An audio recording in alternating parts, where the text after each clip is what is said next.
என்னது ஆண்டி எதையும் எடுத்துட்டு போய் கொட்ட போறீங்க? அதுவா துளசி, நம்ம நேற்று பிரியாணி சாப்பிட்டோம்ல, அது மிச்சம் இருந்ததா, அதான் போய் கொட்டுறதுக்காக போறேன். ஓ அப்படியா ஆண்டி, நான் போறேன், நீங்க போய் கொட்டிட்டு வாங்க. அப்பா காலையிலேருந்து வேலை செஞ்சு செம்மையா கை காலையாக வலிக்குது. கட்டில் இழுத்து போட்டு போட்டு உக்காருவோம்.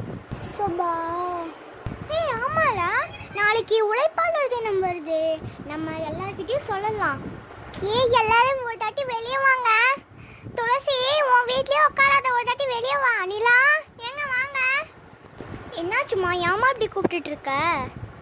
அதெல்லாம் ஒன்றும் இல்லைங்க, நாளைக்கு உழைப்பாளர் தினம் வருது, அதான் உங்ககிட்ட தான் சொல்லி நாளைக்கு நேரமாக எழுந்துச்சு புது ட்ரெஸ் எல்லாம் மாட்டணும் அப்படின்னு சொல்லியிருந்தேன்.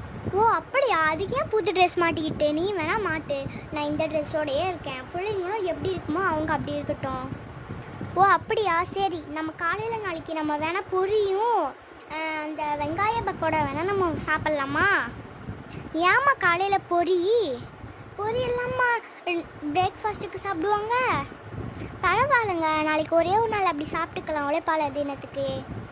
என்னமோ போமா, சரி நீ உன் விருப்பப்படியே சாப்பிடலாம் எல்லாரும். சரிங்க, இப்போ நைட் ஆயிடுச்சு, நம்மளாம் போய் தூங்கலாம். நான் போய் கட்டிலெல்லாம் விரிக்கிறேன். சரிம்மா.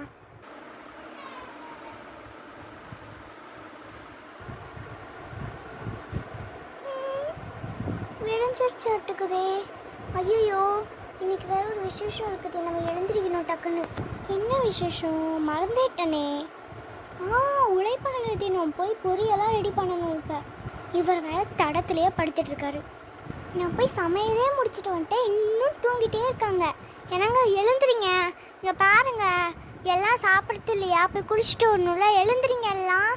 துளசி நிலா ரெண்டு பேரும் எழுந்துறீங்க. எழுந்துறீங்க நிலா துளசி, இப்போ ரெண்டு பேரும் எழுந்துக்க போறீங்களா இல்லையா? அப்பா நீங்களாவது எழுந்துறீங்களே. துளசியும் நிலாவையும் கூப்பிட்டு விடுங்க, அப்புறமா போய் குளிங்க. நான் இப்போ போய் குளிச்சுட்டு வரேன், சமையலெல்லாம் ரெடி ஆயிடுச்சு. இவ வேற பொரின்னு சொல்கிறா, இதை போய் சமையல் ரெடி ஆயிடுச்சுன்னு சொல்லிட்டு இப்போ கூப்பிட்டுட்டு போகிறா. இங்கே பாருங்கங்க, நான் குளிச்சுட்டு வந்துட்டேன். சாரி நல்லா இருக்கா? செம்மையாக இருக்குமா. நானும் குளிச்சு குழந்தைங்களையும் குளிக்க வச்சுட்டேம்மா நான். ஓ அப்படியா, சரி சரி. அதுக்கு ஏன் இப்போ ட்ரெஸ்ஸை கழட்டிட்டு உட்காந்துட்டு இருக்கீங்க? குளிர் அடிக்க போகுது. அதெல்லாம் ஒன்றும் இல்லைம்மா, சோறு சாப்பிட்டக்குள்ளார கொஞ்சம் உடம்பு சூடேறிடும், சூடாக தானே எடுத்துகிட்டு வருவேன். அப்போ பரவாயில்ல வீடு, அப்புறமேட்டுக்கு மாட்டிக்கிறேன். கொஞ்சம் ஒரு மாதிரி கசகசன்னு இருந்தது. சரி இப்போ தான் குளிச்சுட்டு வந்தீங்க, கசகச இருக்குன்றீங்க, என்னமோ பண்ணுங்க. நான் சோறு எடுத்துகிட்டு வரேன். ஏம்மா துளசி, நீ வேணா இலையில சாப்பிட்றியா? சரிங்க ஆண்டி, நீங்கள் இலையிலேயே போட்டு எடுத்துகிட்டு வாங்க. சரிம்மா. சரி சரி, இப்போ எல்லாரும் சோறு சாப்பிடுங்க. சரி நாங்களாம் சாப்பிட்றோம். அது என்னங்க கிண்ணத்தில் எதையோ போட்டு வச்சுருக்க? ஓ இதுவாங்க, இது சோறு தாங்க. வெறும் பொரியை மட்டும் சாப்பிட்டா எப்படி பசி அடங்கும்? அதான் கொஞ்சோண்டு சோறு செஞ்சு வச்சேன், அதுதான் சாப்பிடுங்க. நான் வேணா போட்டு தட்டாங்க. நெல்லுட, நான் இது சாப்பிட்டு முடிச்சிடுறேன். வேறு தட்டு இருந்துச்சுன்னா அதில் போட்டு இதுலேயே போடாத. ஓ சரிங்க. சரி நிலா துளசி, உங்களுக்கும் சோறு போடுறதா? அம்மா எனக்கெல்லாம் வேண்டாம்மா. ஆண்டி எனக்கும் வேண்டாம் ஆண்டி, எனக்கு இதுவே போதும். நீங்கள் எனக்கு இலையில போடுறேன்னு சொல்லிட்டு நிறைய போட்டிங்க. சரி இல்லை, நான் உங்கள் அங்கிளுக்கு மட்டும் போடுறேன். ஏம்மா அம்மளா, நீயும் சாப்பிடாமா வந்து வேடிக்கை பார்த்துட்ருக்க? சரிங்க சரிங்க, தான் சாப்பிட்றேன். நீயும் சோறு போட்டுக்கோ. இதை போடுறேங்க. ஏம்மா துளசி? ஆண்டி எனக்கு தண்ணி வேணும் ஆண்டி. சொல்ல வேண்டியதுல நானே எடுத்து தந்துருப்பேனா? நீ உன் பிளேஸ்க்கே போடா, இங்கே வந்து எதையாவது கொட்டி விட்டுற போகிற. நானே உனக்கு எடுத்து தரேன், நீ போ. போங்க ஆண்டி, நானே வந்து குடிச்சிக்கிறேன். ஏம்மா துளசி, கீழே எல்லாம் சிந்திட்டு இருக்க. ஏங்க பொரியல் தான் சாப்பிட்டீங்களா? சோறு எடுத்து சாப்பிடுங்க. ஏம்மா வெறும் சோறை கொடுத்தா சாப்பிட சொல்கிறேன், நான் லைட்டாக தண்ணி ஊற்றி சாப்பிட்றேம்மா. வெறும் சோறு சாப்பிட்டா அப்படியே ஒரு மாதிரி இருக்குது. வெறும் சோறு சாப்பிட்றதுக்கு தண்ணி ஊற்றியே சாப்பிட்லாம். சொன்னால் கேட்க மாட்டிருக்கீங்க, தண்ணி ஊற்றினா நல்லா இருக்காதுங்க. ஒழுங்காக அப்படியே சாப்பிடுங்க. இவங்க என் சொல்கிறத கேட்க போகிறான். ஏம்மா நீ சாப்பிடுமா அம்மளா, மற்றவங்க பற்றியே பேசிகிட்டு இருக்க.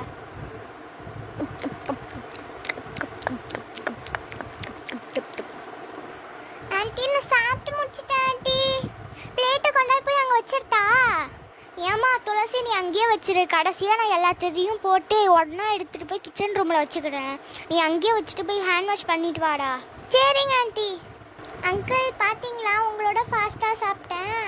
சரிடா போடா, நீ உனக்கு இந்த சோறு ரொம்ப பிடிச்சிருக்காட்டுக்குதே.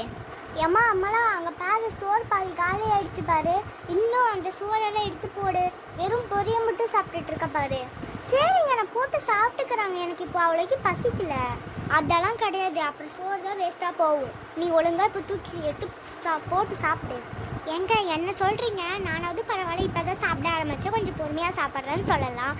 நீங்கள் எப்போலேருந்து சாப்பிட்டுட்டு இருக்கீங்க? நீங்கள் தான் இம்மா நேரம் வச்சிட்ருக்கீங்க. ஆமாம் ஆமாம், நீ போட்டது என்ன கொஞ்சம் நஞ்சமா? ஒரு குண்டானே தூக்கி போட்ட மாதிரி போட்டு வச்சுருக்க. இது எப்படிமா சாப்பிட முடியுது? நான் பொறுமையாக தான் சாப்பிடுவேன். நீ கடைன்னு எடுத்துகிட்டு போட்டு சாப்பிட்டு போமாங்க. நீங்கள் பாரு, கொஞ்சோண்டு போட்டு வச்சுருக்க ஒரு கரண்டி. என்னம்மா நீயே? ஏங்க எனக்கு இதுவே பெருசாக தாங்க தெரியுது. கம்மியாக சாப்பிடுங்க. ஏய் நிலா, பின்னாடி என்னடி பண்ணிகிட்டு இருக்க? இங்கே பஞ்சாயத்து போட்டுட்டு இருக்க, அங்கே பொறுமையாக சாப்பிட்டுட்டு இருக்க.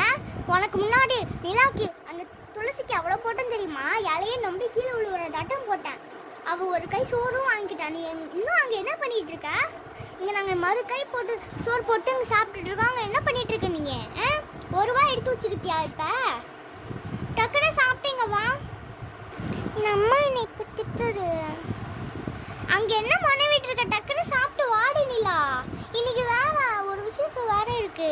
எம்மா அம்மால நான் சாப்பிட்டேன், நீயும் நிலாவும் டக்குன்னு சாப்பிட்டு வாங்க. இவ்வளோ நேரம் ஆக்குறீங்க, நான் போய் ஷர்ட் போட்டு வரேன்.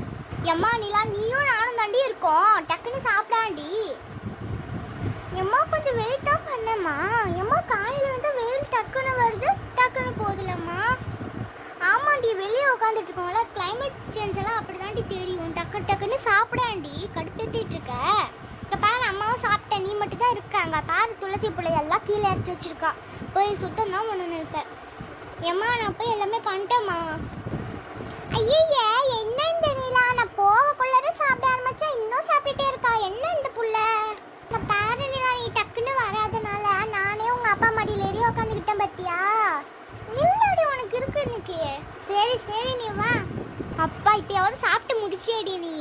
எங்க அப்பா மடியில் உட்காந்தீங்கன்னா நான் எங்க அம்மா மடியில் உட்காருவேனே. சரி சண்டே வளர்க்காதடி நிலா நீனே. சரி அம்மா அப்பா, அது என்னது? உழைப்பாளர் தினம்னா என்னம்மாப்பா? அதுவா? எங்க நானே சொல்றேங்க பாப்பா கிட்ட. அதுவாப்பா, இந்த விவசாயிகள்லாம் இருக்காங்களே, அவங்கெல்லாம் உழைக்கிறத பற்றி அப்படி அது ஒரு தினமாக ஏற்பாடு செஞ்சு அது ஒரு விசேஷமாக கொண்டாடுறாங்க, அவ்வளோதான். அப்படியே அம்மா, இதுக்கு எதுக்குமா நீ புது சேரீயெல்லாம் கட்டிகிட்டு இருக்க? அதுக்கு ஒரு இம்பார்ட்டன்ஸ் கூட இல்லைம்மா. ஏம்மா நீ இப்படி இருக்க? என்னது இம்பார்ட்டன்ஸ் கூட இல்லையா? அவங்களே இல்லைன்னா உனக்கெல்லாம் சோறே கிடைக்காதடி. அப்படியாம்மா, நீ என்னதான் நீ புரிய வச்சாலும் எனக்கு புரியாதுமா. தயவுசெய்து புரிய வைக்காதுமா. எப்படிதான் எனக்கு சோறு கிடைக்காதுன்னு பார்க்குற நீ. ஓமா வெரி போர். என்னங்க இவ இப்படி சொல்லிட்டு போறா? ஏதாவது இவளுக்கு ஏதாவது பண்ணி அதோட இம்பார்ட்டன்ஸ் என்னன்னு இவளுக்கு புரிய வைக்கணுங்க. துளசிமா, உங்ககிட்ட ஏதாவது ஐடியா இருக்காமா? ஆண்டி நிலங்க ஆண்டி, நான் யோசிச்சு பார்க்குறேன். ஆண்டி, நீங்கள் அங்கிள் பக்கத்தில் ஒரு தடவை இங்கே வந்து உக்காருங்களேன். என்னாச்சுமா? நிலங்க ஆண்டி, உங்கள் காதில் ஒன்று சொல்கிறேன். ஆண்டி அங்கிள், நீங்கள் ஃபுல்லாக நீங்கள் நிலாக்கு சோறே தராதீங்க. என்னம்மா சொல்கிற? என்னம்மா துளசி இப்படி பண்ணுற? ஐயோ, சொல்கிறது கேளுங்களேன். அப்படியே பண்ணுவோம். அப்படி எப்படியா இருந்தாலும் கேட்பா. ஃபஸ்ட்டு 2வது தாட்டியெல்லாம் கேட்கல சொல்லாதீங்க. 3வது தாட்டி கேட்குறக்குள்ளார இதுதான் இதோட இம்பார்ட்டன்ஸ்னு நீங்கள் அதுக்காக நீங்கள் அவளுக்கு அட்வைஸ் பண்ணிட்டுருங்க. ஓகேடா, செம்ம ஐடியா. எங்கே இதே பண்ணலாங்க. அவளுக்கு ஒரு தாட்டி சோறு தரேன்னா அவள் என்ன அப்படியே பண்ணிட போகிறா? அவங்கள பற்றி அவளுக்கு இன்னும் இம்பார்ட்டன்ஸே புரியலங்க. இந்த மாதிரி பண்ணாதான் அவளுக்கு அவங்களோட ஃபார்மர்ஸோட இம்பார்ட்டன்ஸ் என்னென்னு புரியும். அதுவும் சரிதான் அம்மளா. இன்னைக்கு அதே போல் இன்னைக்கு பிளான் பண்ணிடலாம். Okay uncle aunty, Joy. இன்னைக்கு நிலாக்கு எப்படியா இருந்தாலும் அவங்களோட இம்பார்ட்டன்ஸ் புரிய வைக்கணும். இந்தாம்மா துளசி, ஐஸ்கிரீம் சாப்பிடு. என்னங்க இப்போ எதெல்லாம் அரிசியில் ஃபார்மர்ஸால் விவசாயால் உருவாதுன்னு நீங்கள் ஏதாவது சொல்லுங்கள். இதுவாமடா செம்ம ஈஸி. இட்லி தோசை. நிறுத்துங்க. போதும். இதை வச்சு இப்போ என்ன பண்ணுறேன் பாருங்கள். இதுவே நிலாவுக்கு நல்ல பாடமாக இருக்கும். எங்க ஒரு தாட்டி நிலா பேசுறத மட்டும் நீங்கள் கண்டுக்காதீங்க. இன்னைக்கு ஒரே ஒரு நாள் மட்டும் அவள் பாடம் புகற்ற வரலி. துளசி உனக்கும் தாண்டி. சரிங்க ஆண்டி. சரிடி அம்மளா. இப்போ நான் உங்களுக்கு கலர்ஃபுல்லாக ஒரு தோசை செஞ்சு தருவேன். அதை நீங்கள் சாப்பிட்டுக்குள்ளார நிலா வருவா கண்டிப்பாக. உங்கள் 2 பேத்துக்குமே செஞ்சு தரேன். அப்போ அவள் ஏதாவது ஒன்று கேட்பா, அதுக்கு நீங்கள் பதிலே சொல்லாதீங்க. இன்னைக்கு ஃபுல்லாக நான் இப்படி தான் பண்ண போகிறாங்க. ஓகேவாடா துளசி? Okay aunty. ஓகேடி அம்மளா. இந்தாம்மா துளசி, என்னங்க இந்தாங்க உங்களுக்கு ப்ளூ கலர் தோசை, துளசிக்கு ஒயிட் கலர் தோசை. இப்போ போய் நான் நிலாவை கூப்பிடல, அவள் இப்போ வருவான்னு நினைக்கிறேன். துளசி என்ன ஒயிட் கலர் தோசை சாப்பிட்றா? அப்பா நீங்களும் கூடமா? அம்மா அப்ப எனக்கு என்ன யாரும் பேச மாட்டிருக்கீங்க? அதெல்லாம் காலி ஆயிடுச்சு. என்னம்மா இப்படி கோவமா பேசுற? துளசி எனக்கு கொஞ்சோண்டு தாயேண்டி. அதெல்லாம் முடியாது, இது என்னோடது. போ, ஆண்டி எனக்கு ஏற்கனவே குட்டியோண்டு செஞ்சு தந்திருக்காங்க. என்ன இந்த பிள்ளை இப்படி பேசுது? அப்பா நீங்களாவது? ஏம்மா எனக்கு இன்னைக்கு செம்ம பசிமா, ஒழுங்கா போயிருமா. என்ன இன்னைக்கு அப்பா கூட தர மாட்டுக்கோங்க. First step finished. ஆமாண்டி அம்மலா. ஆஃப்டர்நூன் இந்தாங்கங்க. இப்போ உங்கள் 2 பேர்த்துக்கும் ஆஃப்டர்நூனுக்கு ஒரு சாண்ட்விச் செஞ்சு தந்திருக்கேன். அதே தோசைகளுக்கு நடுவுலையே இது பொரியும் சோறையும் வச்சு சாண்ட்விச் செஞ்சு தந்திருக்கேன். நல்லாயிருக்கும், சாப்பிட்டுட்டே இருங்களேன். அவள் வந்து இதையும் கேட்பா, ஏன்னா இதுவும் அரிசியில் தானே செஞ்சுருக்குது. ஐ துளசி என்ன சாண்ட்விச்சுக்கு நடுவில் சோறை வச்சு சாப்பிட்டுட்டு இருக்கா? எனக்கு மம்மி எனக்கும் வேணும் மம்மி. இல்லை காலி ஆயிடுச்சு. என்ன காலையிலையும் காலி ஆயிடுச்சு, இப்போவும் காலி ஆயிடுச்சு. துளசி கொஞ்சோண்டு தாயாடி. தர முடியாது. ஸோ அப்பா ப்ளீஸ்ப்பா.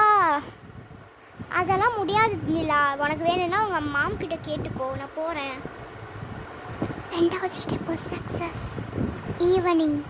அம்மா துளசி எங்க இவங்க 2 பேர்த்துக்கும் இப்போ ஈவினிங்க்கு அரிசிலேயே செஞ்ச மாதிரி ஸ்ப்ரிங் ரோல் செஞ்சுருக்காங்க. இப்போ அவள் என்ன பண்ணுறேன்னு பார்ப்போம். எம்மா அம்மாலாம் ஏன்டா சாரியை சேஞ்ச் பண்ணிட்ட? எவ்வளோ அழகாக இருந்தது தெரியுமா?